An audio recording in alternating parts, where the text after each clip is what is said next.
Hello, this is Margaret Meier Cox. Welcome to Mastering CSS3. In this module, we'll be studying transitions and transforms that you can use to add animation and special effects to your websites without JavaScript.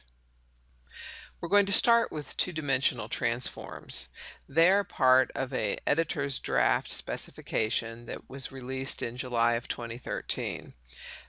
That editor's draft actually combined three specifications for both 2D and 3D transforms as well as SVG transforms. We'll be looking at 3D and SVG transforms in a later exercise. For now, we'll focus on two-dimensional transforms, and then we'll look at CSS transitions as a way to control how those transforms occur to have more natural motion on the page and enrich our users.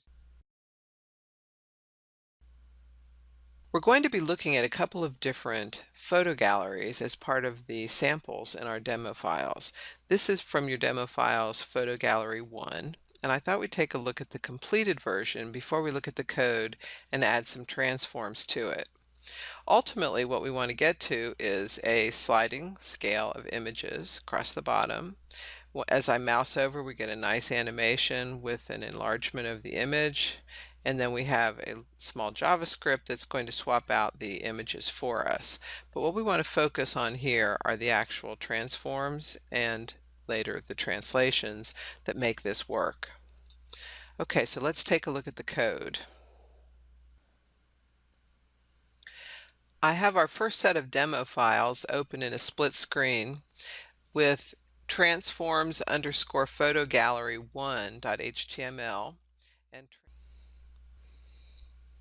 So let's take a look at how we can apply transitions to elements as well as our demo files. First, let's look at our demo file called transitions1.